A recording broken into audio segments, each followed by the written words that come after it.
Welcome dear student in infinity maths classes.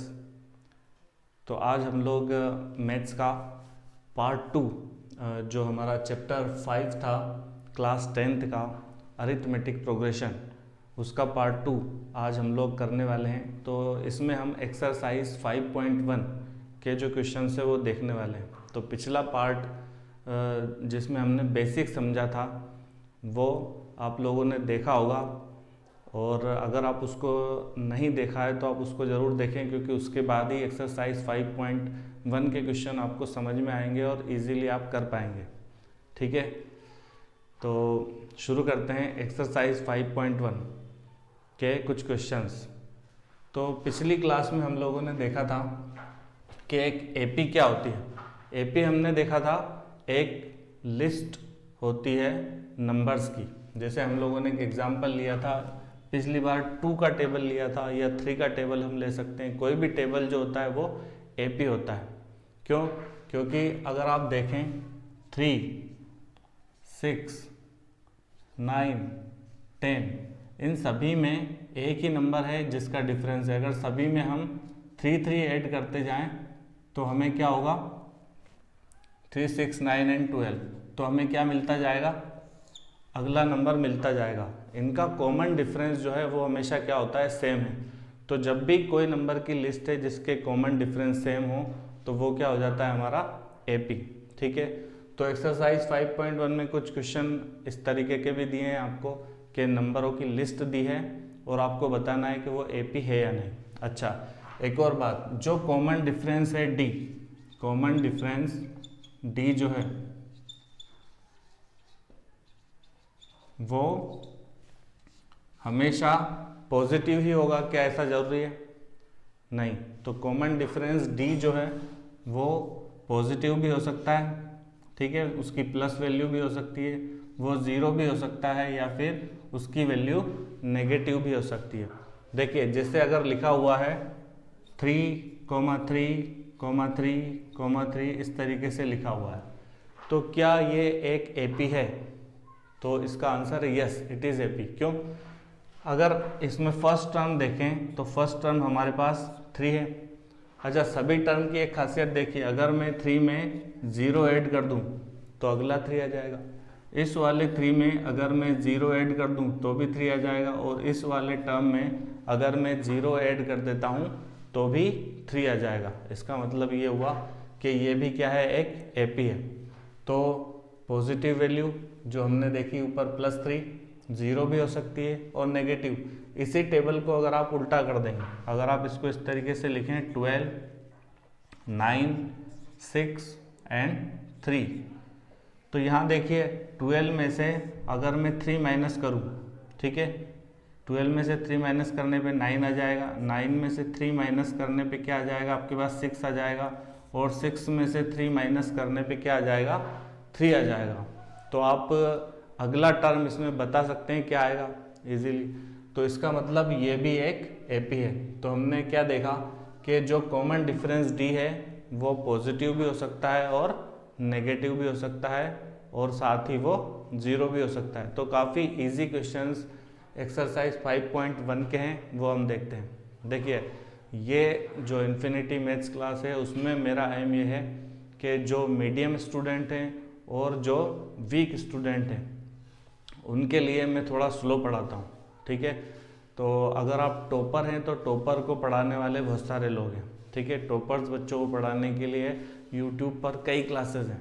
तो हमारा M ये है कि जो मीडियम लेवल के बच्चे हैं या जो वीक बच्चे हैं उनको साथ लेकर चला जाए। इसलिए मैं शुरुआत में आपको बहुत बेसिक से समझा रहा हूँ। तो ऐसा नहीं है कि हम अच्छे क्वेश्चन नहीं करेंगे या हम जो डिफ़िकल्ट क्वेश्चन है वो नहीं करेंगे, वो भी करेंगे। हम आईआईटी लेवल तक के क्वेश्चन भी करेंगे, लेकिन शुरुआत जो है वो बेसिक से ही करनी पड़ती है। ठीक है, तो आप लोग जो क्वेश्चन आपको करवाया जाता है और जो कॉन्सेप्ट आपको बताया जाता है वो अगर आप सीख लेंगे तो एनसीईआरटी तो आप इजीली कर ही पाएंगे। तो आइए एक्सरसाइज 5.1 का क्वेश्चन नंबर 2। फर्स्ट के जो क्वेश्चन है वो हम अलग से करेंगे, एक्सरसाइज 5.1 के फर्स्ट क्वेश्चन, क्योंकि वो लैंग्वेज वाले क्वेश्चन है। फिलहाल हम ये क्वेश्चन देख रहे हैं जो सिंपल हैं और इजी भी है। Right 4 term A and D, question number 2 आपको दिया है। इसमें आपको क्वेश्चन नंबर 4 मैंने लिया है और क्वेश्चन नंबर 5 लिया है। राइट 4 टर्म, इसमें आपको 4 टर्म लिखनी है और साथ ही आपको ए मतलब फर्स्ट टर्म लिखनी है और डी मतलब कॉमन डिफरेंस लिखना है। अच्छा, ए और डी आपको गिवन है तो आपको 4 टर्म लिखनी है। तो ये काफ़ी इजी क्वेश्चन है, आइए देखते हैं। ए इज इक्वल टू आपको दिया हुआ है -1 और डी इक्वल टू आपको दिया गया है 1/2। तो A1 निकालना है। A1 तो हमें निकालने की जरूरत नहीं है क्योंकि A1 तो हम A को ही कहते हैं। ठीक है, आप लोगों ने शक्तिमान नाटक देखा होगा तो उसमें गंगाधारी शक्तिमान है, तो ऐसे ही यहाँ पर A1 ही क्या है, A है। तो यहाँ ये हमें दिया ही हुआ है -1। अगर हमें सेकेंड टर्म निकालनी है A2, तो हम किस तरीके से लिख सकते हैं? अगर हम A1 में D ऐड कर दें कॉमन डिफरेंस तो हमारे पास क्या आ जाएगा, सेकेंड आ जाएगी। तो यहाँ पर फर्स्ट टर्म हमारे पास थी -1 और अगर मैं उसमें ऐड कर देता हूँ 1/2, अगर मैं -1 में +1/2 ऐड कर देता हूँ तो मुझे क्या मिल जाएगी, A2। अच्छा, -1 और 1/2 मतलब क्या है, हाफ। तो -1 में से हाफ गया तो -1/2 बचेगा। अगर आपको ऐसे नहीं आता है तो आप इसको कर सकते हो, 2 को यहाँ मल्टीप्लाई करेंगे -2 में +1 ऐड करना है, -2 में +1 ऐड करोगे तो -1 और -1/2। तो यहाँ आंसर आएगा हमारे पास -1/2। ठीक है। A3, अगर मुझे A3 निकालना है तो मैं कैसे निकाल सकता हूँ? A2 में अगर मैं D ऐड कर दूँ, A2 में अगर मैं D ऐड कर दूँ तो मुझे मिल जाएगा A3। ठीक है, यहाँ हम फॉर्मूला भी लगा सकते हैं। A3 का फॉर्मूला क्या था हमारे पास? A3 is equal to A + 2D। अगर आप लोगों ने पिछली क्लास देखी हो तो आपको इजीली समझ आएगा। A3 इज इक्वल टू हम लिख सकते हैं A + 2D, पर यहाँ हम दूसरे मेथड से कर रहे हैं। A2 में अगर हम D ऐड कर दें तो A2 हमें क्या मिला है, -1/2। तो हम यहाँ लिखते हैं -1/2 और इसमें D ऐड कर दो, वो क्या है, 1/2। तो यहाँ आ जाएगा 1/2। अच्छा, -1/2 से 1/2 कैंसिल हो जाएगा तो आंसर हमारा क्या आ जाएगा, 0। ठीक है, इसी तरीके से A4 भी आप निकाल सकते हो। A4 क्या होगा, A3 + D। A3 में अगर हम D ऐड कर दें मतलब 0 में अगर मैं 1/2 ऐड कर दूं तो मुझे क्या मिल जाएगा, 1/2। तो ये अगली 4 टर्म हमने निकाल दी, A1, A2, A3 और A4, या A5 भी आप निकाल सकते हो, A6 भी आप निकाल सकते हो। तो ये इजी है। क्वेश्चन नंबर 2 का ही 5th आप देखिए।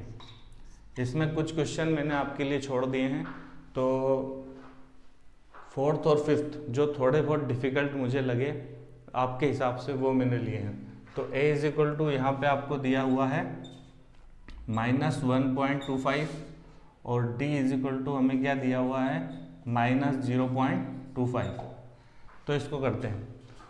A1 वही गंगाधर क्या है, शक्तिमान, तो A1 इज इक्वल टू क्या हो जाएगा, A। इसका मतलब A1 तो हो जाएगा -1.25। अब हमें निकालनी है सेकेंड टर्म, तो सेकेंड टर्म हमारे पास हो जाएगी A2 is equal to A1 + D। अगर A1 में मैं कॉमन डिफरेंस D ऐड कर दूं तो चलो करते हैं। A1 कितना है, -1.25 प्लस D की वैल्यू क्या दे रखी है हमको, माइनस में 0.25। हम इसको इस तरीके से लिखेंगे, माइनस में 0.25। अब अगर आप यहाँ देखो तो ये तो माइनस में ही है, -1.25, लेकिन ये प्लस और माइनस क्या हो जाएगा, माइनस। तो वैल्यू क्या आएगी, 0.25। तो ये जो पूरी वैल्यू है ये कितनी होगी, देखिए माइनस माइनस दोनों माइनस के नंबर हैं, तो आंसर भी काय में आएगा, माइनस में। ठीक है, आंसर काय में आने वाला है, माइनस में। और ये हो जाएगा 25 और 25 50 हो जाएगा, तो ये हो जाएगा -1.50।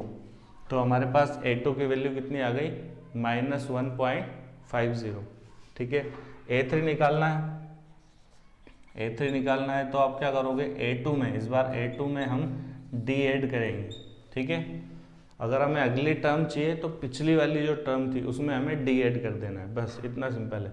तो A2 की वैल्यू अब क्या आ गई हमारे पास, -1.50, और इसमें अगर मैं D ऐड करूं तो डायरेक्ट माइनस कर देता हूं, इस बार -0.25, तो ये कितना हो जाएगा, माइनस में 1.75 हो जाएगा, क्योंकि यहाँ 50 है और यहाँ 25, उसमें ऐड कर दोगे तो क्या हो जाएगा, 75। नेक्स्ट टर्म अगर हमें निकालनी है A4, तो हम निकाल सकते हैं A4 is equal to A3 में हम D ऐड कर देंगे, तो ये हो जाएगा -1.75, और इसमें अगर मैं -0.25 ऐड करूँ तो मुझे मिल जाएगा 2। देखो 25 और 75, अगर आप इसको यहाँ पे ऐड करो, अगर आपको नहीं आता है तो, हालांकि वो काफ़ी सिंपल है, -1.75 और -0.25, अगर हम इसको ऐड करें 5 और 5 0, इट मीन्स 10 का 0 कैरी 1, 7 2 9 और 10 का 0 कैरी 1, तो 1 और 1 कितना हो जाएगा, 2, तो आंसर क्या हो जाएगा, माइनस का 2.00, और -2.00 का मतलब क्या होगा, -2।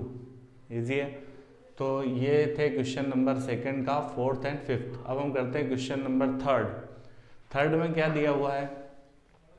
फर्स्ट क्वेश्चन है 0.6, 1.7, 2.8 और 3.9। इसको आपको करना है A और D फाइंड करना है। बहुत सिंपल है, पर फिर भी हमें करना है तो मैं बता देता हूँ। एक क्वेश्चन इसका बता देता हूँ, बाकी क्वेश्चन आपको खुद से करना है। क्वेश्चन नंबर 3rd का फर्स्ट क्वेश्चन जो है वो आपको दिया हुआ है 0.6, 1.7, 2.8 एंड 3.9, ठीक है। तो हमें ये देखना है इसमें A तो आपको सीधा सीधा जो सबसे पहले लिखा है वो क्या हो जाएगा हमारे पास A, तो ये हो जाएगा 0.6 क्या हो जाएगा हमारे पास A, ठीक है। अब हमें इसमें निकालना है कॉमन डिफरेंस D। अगर ये AP है तो किसी में से किसी को भी अगर आप माइनस करोगे सीक्वेंस वाइज, ठीक है, तो आपको D मिल जाएगा। तो D इज इक्वल टू हम यहाँ से निकाल सकते हैं 1.7 में से अगर मैं माइनस कर दूँ 0.6 तो मुझे क्या मिल जाएगा, 7 में से 6 गया तो 1 बचेगा, 1 में से 0 गया तो 1 ही बचेगा, तो क्या आंसर बच जाएगा आपके पास 1.1। देयरफॉर इसका D क्या होगा 1.1। देखो अगर ये AP है तो 2.8 में से अगर आप -1.7 करोगे तो भी 1.1 ही बचेगा।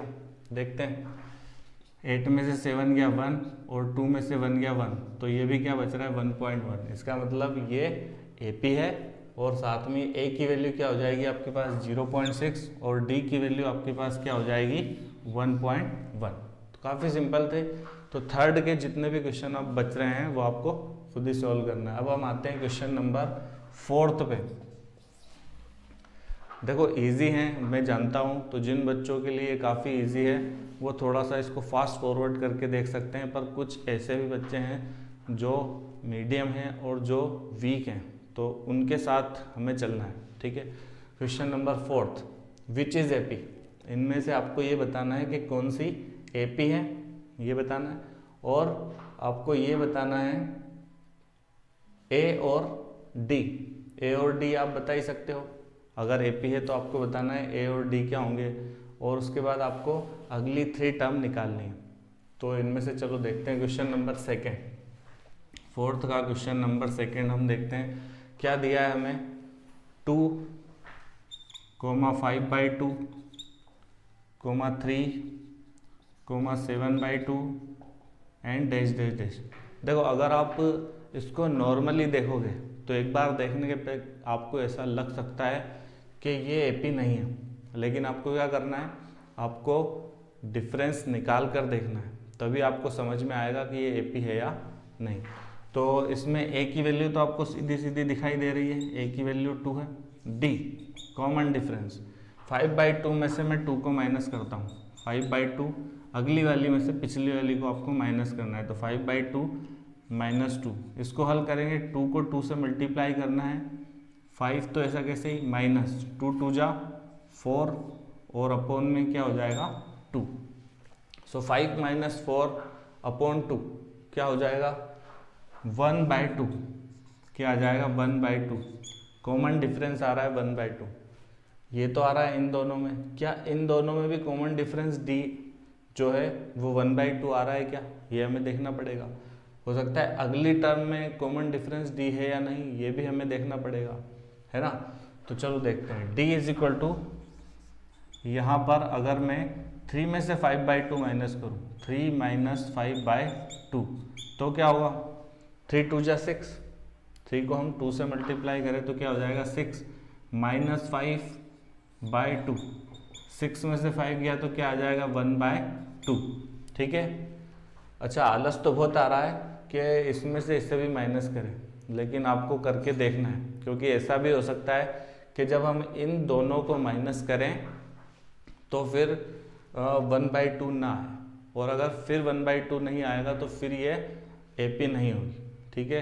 तो इसलिए आपको इसमें भी डी लगा के देखना है। डी इज इक्वल टू 7/2 -3, अच्छा 7, 3 2 जा कितना होगा 6 अपॉन 2, 7 में से 6 गया कितना बचेगा 1, 1/2, ठीक है। तो ये हो जाएगा 1/2। अभी मैं आपको यहाँ करके बता रहा हूँ, आपको सिर्फ डी एक का निकालना है और बाकी सबका माइंड में कैलकुलेट करके और आप लिख देंगे कि दिस इज एन एपी, ठीक है। इसके बाद अगर हमें आगे की टर्म्स, आगे की 3 टर्म्स निकालने के लिए बोल रहा है तो बहुत ईजी है। ये कितनी टर्म है 1 2 3 और 4, तो हमें कौन कौन से निकालनी है 4 हो गई, तो 5th वाली टर्म निकाल लेते हैं हम। 5th वाली टर्म हम कैसे निकालते हैं, हमें फॉर्मूला आज भी याद है, ठीक है। तो हमें फॉर्मूला आज भी कब याद होगा, जब हमने पिछली वाली क्लास देखी होगी, ठीक है। तो फॉर्मूला था हमारे पास ए एन, यहाँ लिख देते हैं A N is equal to A plus N -1 into D. तो सीधी सी बात ये देखना है ए और डी ये दोनों आएंगे, साथ में प्लस होगा, यहाँ जो भी टर्म होगी, यहाँ nth टर्म है तो n से एक कम लेना है, मतलब n-1। यहाँ 4 है तो क्या लोगे यहाँ 3, यहाँ 5 है तो क्या लोगे 4।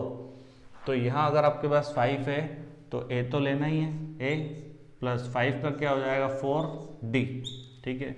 अब सिंपल आपको वैल्यूज पुट करनी है। a की वैल्यू क्या दी है, a की वैल्यू यहाँ पर है 2 प्लस 4 हमें लिखना ही लिखना है, साथ में 1/2।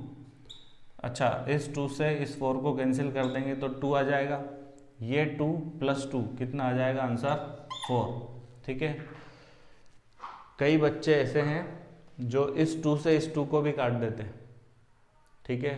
तो मुझे ऐसे बच्चे भी देखने को मिलते हैं जो यहाँ 2 + 2 लिखा है तो यहाँ 2 से 2 काटा और फिर इस 2 से 2 को काट देंगे और फिर क्या पता 1 आंसर ले आएंगे या 1 + 1 2 ले आएंगे, कुछ भी ले आते हैं, ठीक है। तो ऐसे भी बच्चे हैं, तो उनके लिए हमें थोड़ा स्लो भी चलना पड़ता है, ठीक है। तो ये हो जाएगी वैल्यू 4।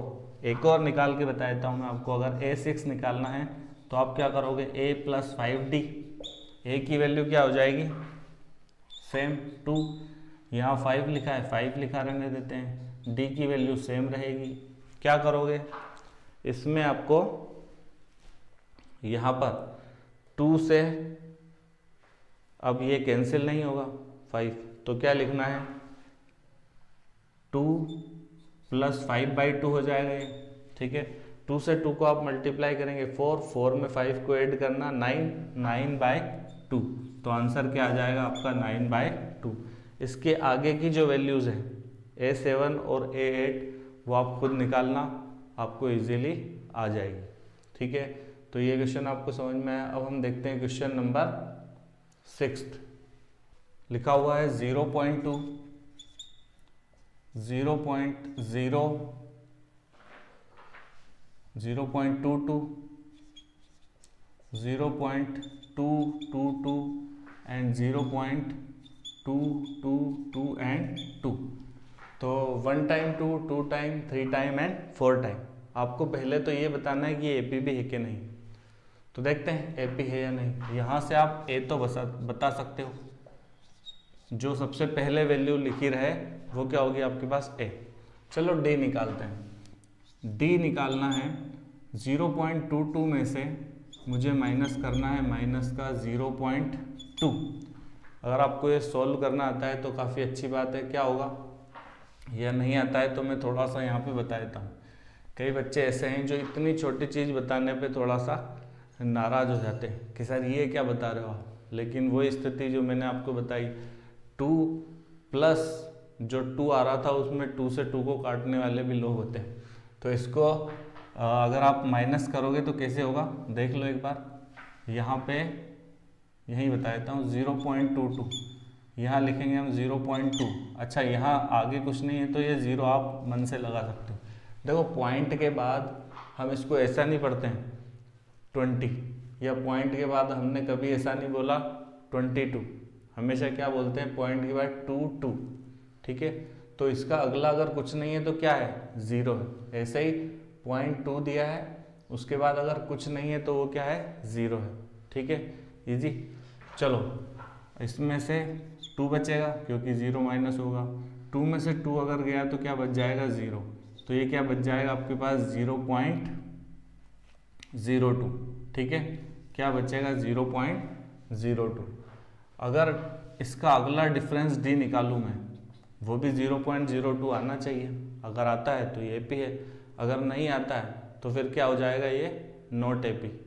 और अच्छी बात क्या है, अगर ये AP नहीं होगी तो हमारी मेहनत बच गई। फिर हमें आगे की जो टर्म है 3 टर्म वो नहीं निकालनी पड़ेगी।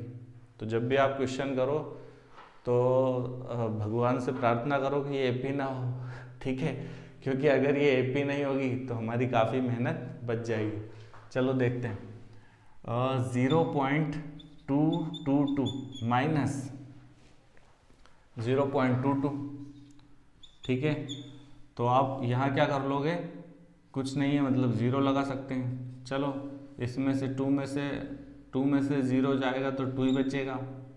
ठीक है, यहाँ अभी कोई पॉइंट नहीं लगाएंगे हम। 2 में से 2 गया तो ये 0 बचेगा, इस 2 में से 2 गया तो यहाँ 0 बचेगा और ये 0.0, तो ये आ गया 0.02। क्या कॉमन डिफरेंस इक्वल है? नहीं, यहाँ 0.02 आ रहा है, यहाँ 0.002 आएगा और अगला आप करोगे तो 0.0002 आएगा। ठीक है, तो ये तो क्या है नाइंसाफी हो गई। ठीक है, AP कब होगा जब कॉमन डिफरेंस सेम हो। तो यहाँ कॉमन डिफरेंस सेम नहीं है तो हम क्या करेंगे, यहाँ लिखेंगे नॉट AP। तो it is not AP, it is not an AP। और अगर AP नहीं है तो हमारी झंझट छूटी। चलो क्वेश्चन नंबर ये जो आपको दिया है 7th, ये हम करते हैं। इसमें क्या होगा, तो आप ऐसा भी कर सकते हो कि मेरे करने से पहले आप ये क्वेश्चन ट्राई करो। ठीक है, वीडियो को आप पॉज कर सकते हो और ये ट्राई कर सकते हो और फिर अपना आंसर मैच कर सकते हो। देखो जब भी मैथ्स का वीडियो आप लोग देख रहे हो तो आपको क्या करना है, आपको कॉपी और पेन लेकर बैठना है और उसे सॉल्व करना है। आपको कभी भी मैथ्स ऐसे एंटरटेनमेंट के पर्पज़ से नहीं देखना है। ठीक है, क्योंकि अगर आप ऐसे देखोगे तो आपका समय खराब होगा और कुछ आपके पल्ले नहीं पड़ेगा। तो आपका पेन चलेगा तो आपको समझ में आएगा। कभी कभी मैथ्स में ऐसा होता है कि अगर हम देख रहे हैं और हमें समझ में आता है तो हमें ऐसा लगता है हाँ अब तो हम भी कर देंगे। जब मैं कर रहा हूँ तो चीज़ें आपको ईजी लगेंगी, लेकिन जब आप खुद करोगे तब आपको समझ में आएगा कि ईजी है या नहीं। ठीक है, अगर सचिन तेंदुलकर ब्रेट ली को खेलता है तो आपको लगता है अरे कितना आसान है खेलना। ठीक है, लेकिन अगर आप उस गेंद के सामने खड़े हो जाएं तो आप बेहोश हो जाओगे। ठीक है, तो इसी तरीके से कोई भी टीचर जब क्वेश्चन सॉल्व कर रहा होता है तो आपको थोड़ा सा इजी लग सकता है, लेकिन जब आप खुद करते हो तो समझ में आता है कि इजी है या टफ। ठीक है, तो आओ जल्दी से हम देख लेते हैं क्वेश्चन नंबर 7 क्या है। 0, -4, -8, -12 and up to and so. ठीक है, अब देखो यहाँ पे हमें क्या करना है, ए की वैल्यू आपको दे रखी है 0, डी निकालते हैं। डी में -4 में से अगर आप 0 को माइनस भी कर दो तो आएगा -4। ठीक है, इस वाले में देखते हैं डी, अगर -8 में से, यहाँ से भी आप समझ सकते हो, देखो इसमें -4 करोगे तो ये 8 हो जाएगा और इसमें से -4 करोगे तो ये 12 हो जाएगा। ठीक है, यहाँ से देख लेते हैं डी, -8 पहले लिखना है, फिर माइनस, ठीक है, और क्या करना है, -8 माइनस ऑफ 4, यहाँ माइनस और माइनस क्या हो जाएगा प्लस, -8 + 4। अच्छा 8 में से 4 गया तो 4 बचेगा, लेकिन काय का बचेगा, माइनस का। इसका मतलब ये है कि दिस इज एन एपी। अब एपी है तो क्या हुआ, एपी है तो निकालो 3 टर्म। ठीक है, अब इसमें मैं आपको कोई भी एक टर्म निकाल देता हूँ।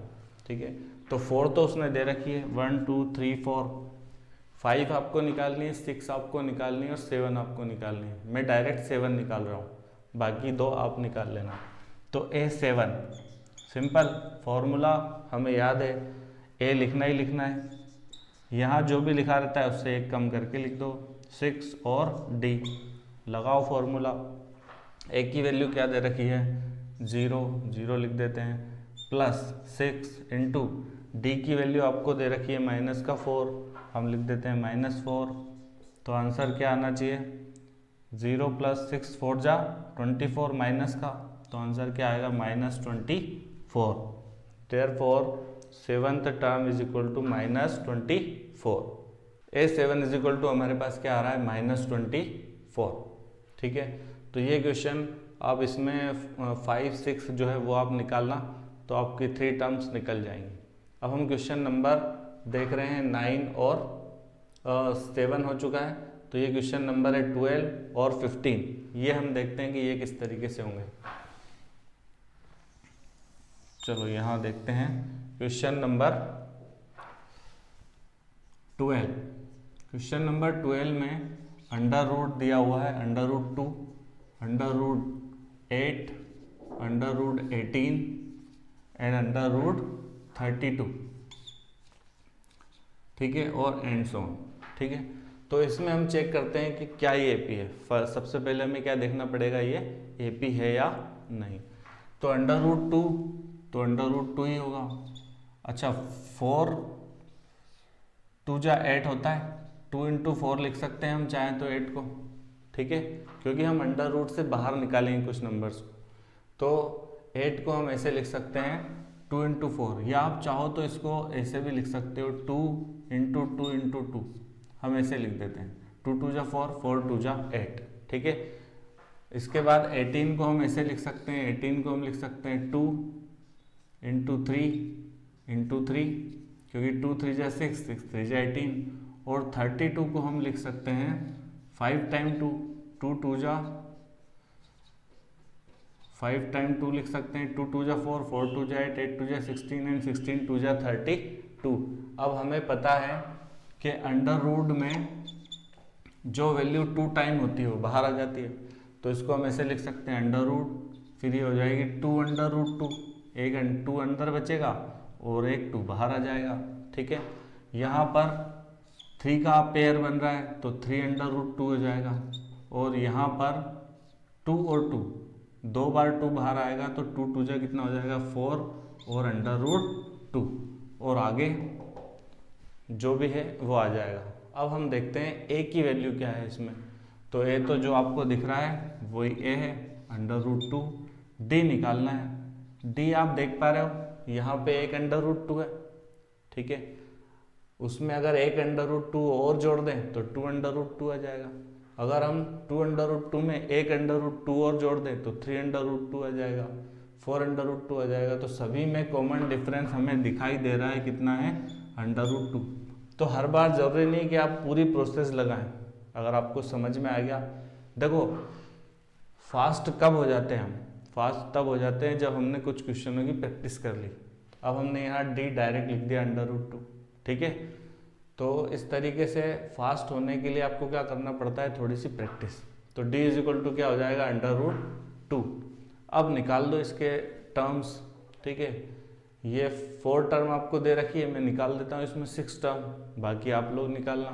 a6 = क्या हो जाएगा, a + 5d, ठीक है।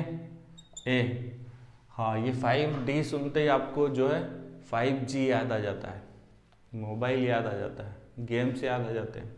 तो फिलहाल 5G नहीं है, ये है 5D, ठीक है। D फॉर डिफिकल्ट, ठीक है। तो मैथ्स के साथ ये शब्द जुड़ा हुआ है, डी डिफिकल्ट, हालांकि वो है नहीं। देखो हर वो चीज़ डिफिकल्ट है जिसको आप करना नहीं चाहते। अगर आप एक गिलास भी उठा के इधर से उधर नहीं रखना चाहते तो वो काम डिफिकल्ट है। तो अगर आप थोड़ी मेहनत करेंगे तो चीज़ें ईजी हैं, और ईजी आपको करना पड़ेंगी, ठीक है। ईजी कब होती है, जब आप उसमें इंटरेस्ट लेंगे और जब आप उस पर वर्क करेंगे, यही एकमात्र फॉर्मूला है। तो आओ करते हैं। a + 5d, a की वैल्यू √2 दी है, वो हम लिख लेते हैं, प्लस 5 × √2, d की वैल्यू भी √2 है, ठीक है। तो यहाँ क्या होगा, √2 प्लस ये है हमारे पास एक तरीके से 5 √2। अगर 5 √2 में एक और √2 आप ऐड कर दोगे तो 6 √2 हो जाएगा। तो वैल्यू क्या आ जाएगी, 6 √2, ठीक है। तो a6 की जो वैल्यू है वो हमारे पास क्या आ रही है, 6 √2, ठीक है। इस तरीके से आप इसमें a7 भी निकाल सकते हो, a8 भी निकाल सकते हो, जो चाहे वो निकाल सकते हो, जब आपको a पता हो और जब आपको d पता हो, ठीक है।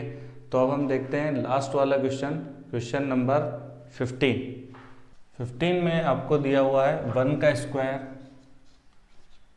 प्लस 5 का स्क्वायर, 7 का स्क्वायर, 73, ये कुछ दिया है। तो पहले हम ये देख लेते हैं कि 1 का स्क्वायर क्या बन रहा है। 1 का स्क्वायर 1 ही बनेगा, ठीक है। 5 का स्क्वायर क्या बनेगा, तो 5 का स्क्वायर बन जाएगा हमारे पास 25। 7 का स्क्वायर कितना होगा, 49, और 73 जो होगा वो 73 रहेगा, ठीक है। यहाँ a हमें समझ में आ रहा है, a = क्या दिया हुआ है हमें, 1। अच्छा, d की वैल्यू यहाँ देखते हैं। 25 में से अगर मैं 1 को माइनस करूँ तो यहाँ आएगा 24। तो ये तो हमें समझ में आ रहा है। क्या अगला d वो सेम होगा, देखो 9 में से 5 गया, यह मैं करके ही बता देता हूँ। 49 में से अगर हम 25 को माइनस करें, 9 में से 5 4 एंड 4 में से 2 2, इट इज़ ऑल्सो 24। अच्छा यहाँ भी देख लो आप, 73 में से अगर 49 गया, 13 में से 9 गया तो यहाँ 4 बचेगा, और यहाँ 6 में से 4 गया तो 2 बचेगा। d जो है वो सेम आ रहा है, d सेम आ रहा है, इसका मतलब क्या है, इसका मतलब ये एक AP है। फिर मुसीबत हो गई, अगर AP है तो क्या करोगे, 3 टर्म निकालोगे, और मैं क्या करूँगा आप जानते हो, एक कोई भी टर्म में निकाल देता हूँ। तो एक टर्म हम निकाल लेते हैं, 1 2 3 4 5 6 या 7, चलो 7 निकालते हैं। a7 निकाल लेते हैं। a7 क्या होगा, a + 6d, a की वैल्यू क्या है, a की वैल्यू 1 दी है, 6, d की वैल्यू क्या दे रखी है आपको, 24। चलो 1 करो, 6 4 जा 24 का 4 कैरी 2 हो जाएगा, 6 2 जा 12, 12 और 2 कितना हो जाएगा, 14। 144 में अगर आप 1 ऐड कर भी दोगे तो क्या आएगा, 145। तो 7th वाली जो टर्म आएगी वो आपके पास क्या आएगी, 145। तो AP का फ़ायदा समझ में आ रहा है आपको। AP का फ़ायदा ये है कि अगर हमें A पता हो और एक और चीज़ पता हो D, तो फिर आप पूछ लो जो पूछना है, ठीक है। कोई सी भी टर्म जो आपको पूछनी है वो क्या कर सकते हो, आप इजीली निकाल सकते हो। चलो इसमें एक और अच्छा क्वेश्चन है, वो हम लोग करते हैं। Question, how how many two digit number divided by 3, ऐसे कितने नंबर हैं जो 2 डिजिट नंबर जो 3 से डिवाइड होंगे। ठीक है, आपको ये निकालना है कि ऐसे कितने 2 डिजिट नंबर हैं जो 3 से डिवाइड होते हैं। तो देखो 2 डिजिट नंबर जो है, इसका आंसर हम देखते हैं। सबसे पहले 2 डिजिट नंबर जो है वो शुरू कहाँ से होते हैं? 2 डिजिट नंबर शुरू होते हैं 10 से। ठीक है, 10 क्या 3 से डिवाइड होता है? नहीं होता। 11 भी नहीं होता है। तो शुरू कहाँ से होता है? 12 से। 12 से शुरू होता है 2 डिजिट नंबर जो 3 से डिवाइड होता है। ठीक है, उसके बाद अगर हमें इसकी एपी बनानी है, तो क्या करना पड़ेगा? सिर्फ 3 ऐड करना है। 12 के बाद के सारे नंबर जो 3 से डिवाइड होंगे वो निकालना हमें इजी है, क्योंकि हम एपी का कॉन्सेप्ट जानते हैं। तो इसमें 3 ऐड करो, क्या आएगा आपके पास? 15। इसमें फिर 3 ऐड करो, 18 आएगा। इस तरीके से अगर हम करते जाएं तो सबसे लास्ट वाला नंबर क्या आएगा? देखो सबसे लास्ट 3 डिजिट नंबर होता है 100। ठीक है, तो उसके जस्ट पहले जो 2 डिजिट का नंबर आएगा 99, और हमें पता है कि 99 3 से कंप्लीटली डिवाइड होता है। अब यहाँ से हमें पूछा क्या है? सबसे पहले हम निकाल लेते हैं ए। जो सबसे पहली टर्म होती है वो हमारे पास ए होती है, ये हमें पता है। चूँकि ये 3 से डिविजिबल नंबर है तो कॉमन डिफरेंस क्या है यहाँ पर? 3 है। ठीक है, अच्छा जो nth टर्म है, जो लास्ट टर्म आपको दे रखी है, an की वैल्यू भी आपको दे रखी है 99, तो आपको निकालना क्या है? Number of terms. ठीक है, फॉर्मूला याद आया? याद तभी आएगा जब आपने पार्ट 1 देखा हो, है ना। पार्ट 1 में हमने फॉर्मूला लिखा था, उसका यूज़ करेंगे और n निकाल लेंगे। इजी है, चलो निकालते हैं। an इक्वल टू हमारे पास होता है a plus n minus 1 into D. फॉर्मूले में वैल्यू रखते जाते हैं। an की वैल्यू क्या दे रखी है? an की वैल्यू 99, a की वैल्यू क्या दे रखी है? 12 प्लस n हमें दिया नहीं है, और d की वैल्यू हमें क्या दे रखी है? 3।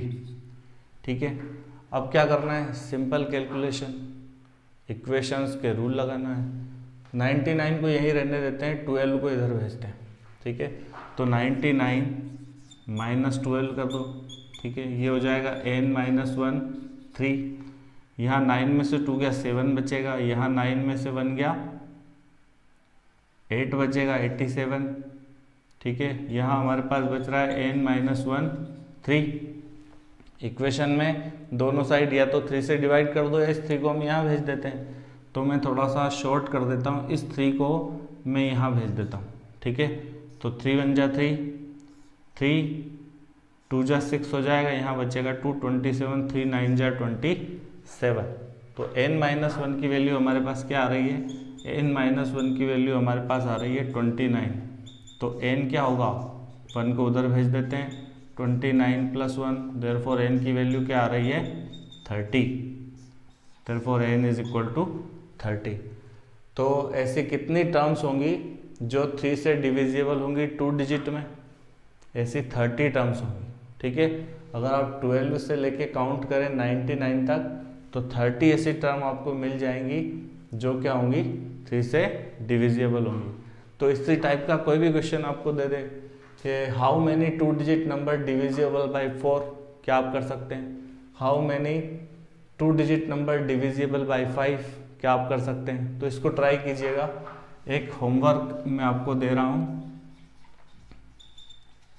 एक ही दे रहा हूँ, क्योंकि मुझे भी पता है कि आपकी दिवाली की छुट्टियाँ चल रही है, पढ़ने में मन लगता नहीं है। ठीक है, तो इसलिए एक ही होमवर्क है।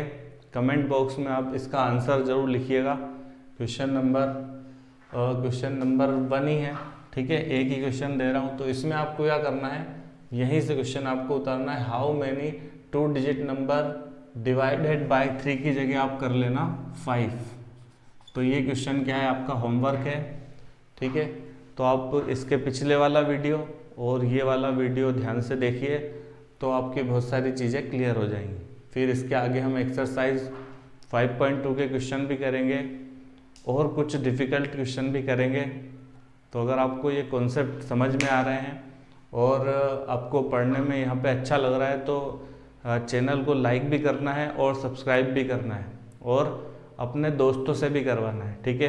क्योंकि मैंने आपसे कहा मीडियम लेवल के स्टूडेंट या लो लेवल के स्टूडेंट सबसे पहला मेरा मोटिव है कि उन्हें हम लेके चलेंगे, ठीक है। उनको अपग्रेड करना ये सबसे पहला मोटिव है। क्योंकि देखो बहुत ज़्यादा टॉप क्लास जो बच्चे हैं उनके लिए बहुत सारे प्लेटफॉर्म अवेलेबल हैं, वो कहीं भी सीख सकते हैं।